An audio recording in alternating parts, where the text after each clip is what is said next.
नमस्कार सभी को।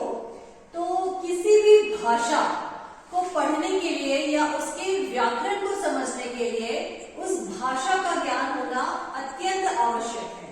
तो आइए आज हम हिंदी व्याकरण पढ़ने से पहले भाषा, ये हमारा सबसे पहला टॉपिक है भाषा। तो आइए आज हम भाषा के बारे में पढ़ेंगे कि भाषा क्या होती है। तो भाषा ऐसा एक सशक्त माध्यम है जिससे हम अपने विचारों और भावों का आदान प्रदान करते हैं। ठीक है, एक सामने वाला बंदा है, उसके साथ हम अपने विचारों को प्रकट कर रहे हैं और उसका ग्रहण कर रहे हैं, उसके विचारों को ग्रहण कर रहे हैं। तो दो लोगों के बीच में, कोई भी इंग्लिश में अगर बोले कम्युनिकेशन, दो लोगों के बीच में एक ए है और एक बी है, ये अपनी बात इसको बोल रहा है, ये इसकी बात सुन रहा है, ऐसे ही आपस में परस्पर कम्युनिकेशन हो रहा है इनके बीच में। तो इसी को हम बोलते हैं भाषा। इसके लिए हमें एक भाषा की जरूरत पड़ती है। तो आइए हम इसकी परिभाषा पढ़ें। किसी भी चीज को जब हम लिखते हैं तो हमें परिभाषा के रूप में उसे लिखना पड़ता है। तो आइए हम भाषा की परिभाषा लिखें। भाषा विचार, भाव तथा अनुभवों यानी एक्सपीरियंस, अनुभवों को व्यक्त करने और परस्पर विचार विनिमय से अवगत होने का प्रमुख साधन है। यानी ये एक ऐसा साधन है जिससे हम विचार विनिमय यानी विचारों का आदान प्रदान कर सकते हैं। तो ये बहुत ही सिंपल चीज है। किस किस चीज को हम व्यक्त कर सकते हैं? अपने विचारों को, अपनी भावनाओं यानी अपने भावों को और अपने अनुभवों, जो भी हमने अनुभव किया है उसको बताने के लिए हमें एक भाषा जरूर चाहिए। अगर आपके पास भाषा नहीं होगी तो आप अपनी बात दूसरों को कैसे कह सकेंगे?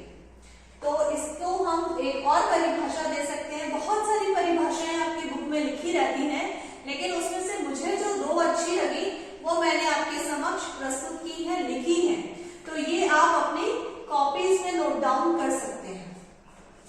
भावनाओं को अभिव्यक्त करने के लिए समाज जिन प्रत्यक्ष वर्ण ध्वनि संकेतों को अपने दैनंदिन कार्य व्यवहार के लिए स्वीकार करता है उसे हम भाषा कह सकते हैं।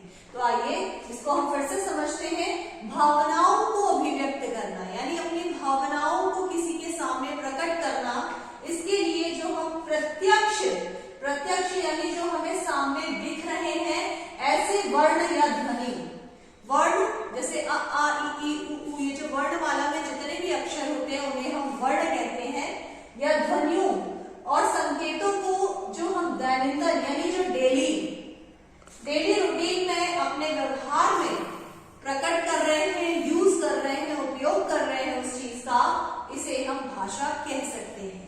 अगर भाषा नहीं होती तो हम ये सब नहीं कर पाते।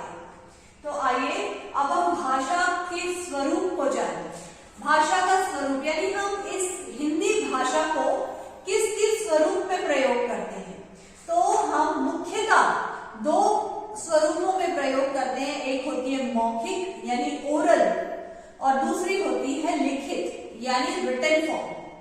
तो हम दो ही फॉर्म्स में यूज करते हैं, लेकिन किसी पुस्तक में या किताब में आपको तीन रूप मिलते हैं। तो एक मौखिक हो गया हमारा, एक लिखित हो गया और एक हो गया हमारा सांकेतिक भाषा। यानी जो हम साइंस यूज करते हैं या जो संकेतों से हो, जैसे जो लोग नहीं बोल सकते या नहीं जो भी है, जो कुछ संकेत देते हैं वो जैसे इधर जाइए या कुछ करिए, तो आप समझ जाते हैं ये बोलना चाहते हैं चुप रहिए। तो ये सांकेतिक भाषा है जिसमें हम संकेतों का इस्तेमाल करते हैं। तो आइए अब हम दो स्वरूपों को अच्छे से पढ़ते हैं वन बाय वन। पहला है मौखिक भाषा, इसे हम उच्चरित भाषा भी कहते हैं। उच्चरित भाषा हम इसलिए कहते हैं क्योंकि उसमें उच्चारण का ही प्रमुखता, उच्चारण ही आपका देखा जाता है। तो उच्चरित भाषा केवल वर्णों या शब्दों का ध्वनि परक रूप होता है। यानी इसमें हमने क्या सीखा कि जो उच्चरित भाषा होती है इसमें जो वर्ण और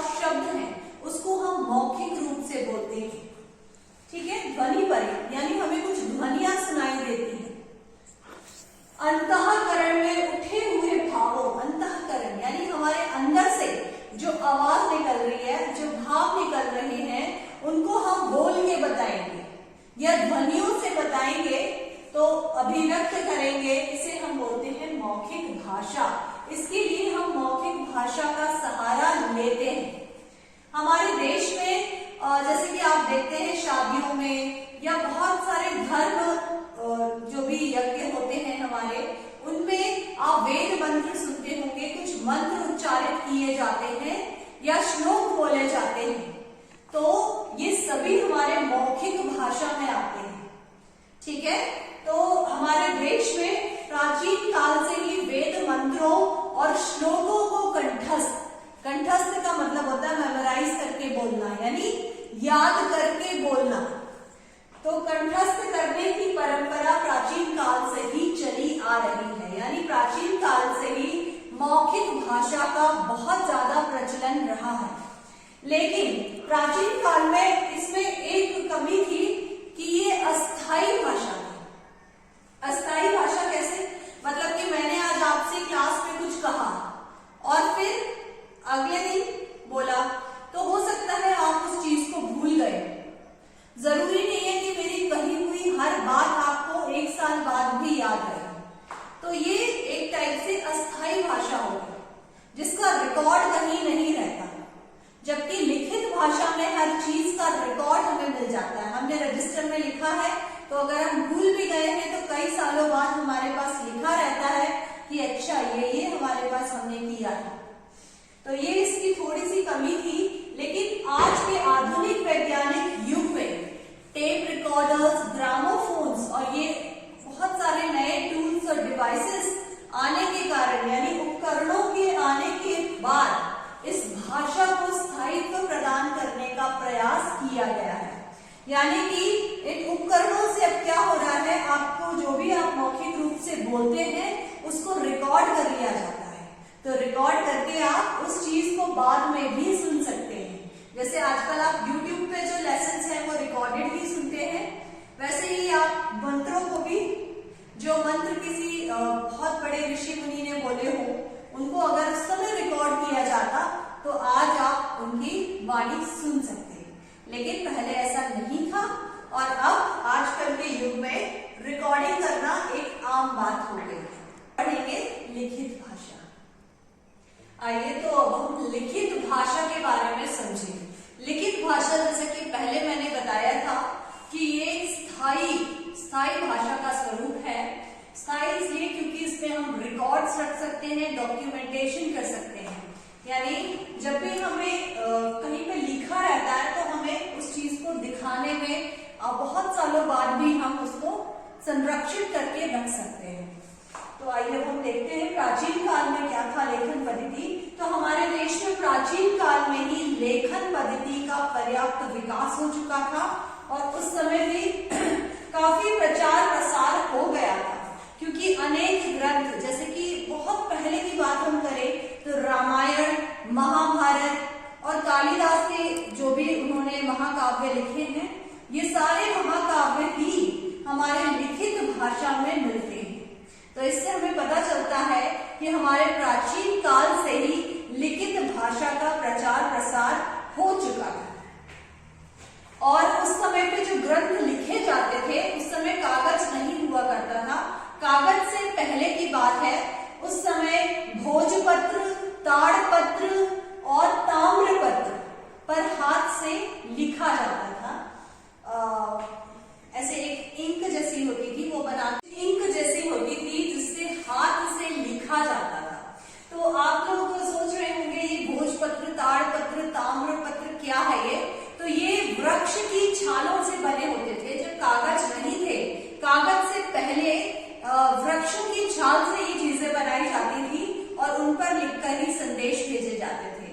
जैसे पहले के महाराजा वगैरह भी ऐसे ही संदेश पहुंचाया करते थे।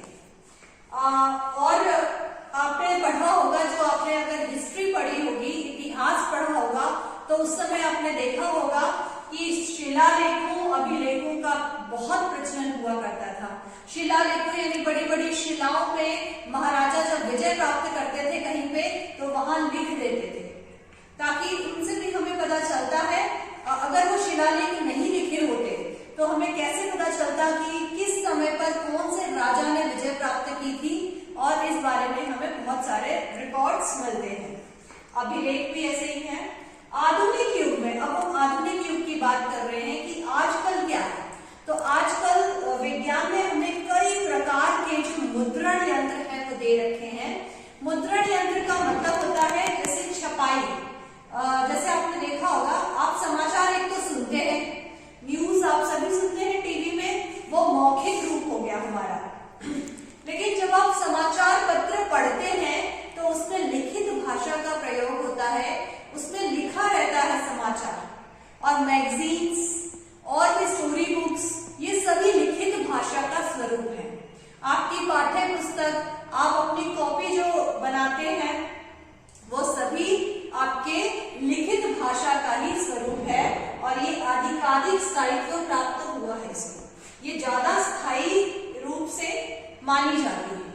और सांकेतिक भाषा ये बहुत सारे बुक्स में नहीं मिलती, लेकिन फिर भी मैं बता देती हूँ, ये वही भाषा का स्वरूप है जिसमें संकेतों का प्रचलन होता है, संकेतों को इस्तेमाल किया जाता है। तो ये सभी आप चीजें समझ गए हैं, और अगर कुछ भी आपको और कुछ जानना है तो आप मुझे कमेंट सेक्शन में लिख सकते हैं। Keep watching and subscribe my channel. Thank you.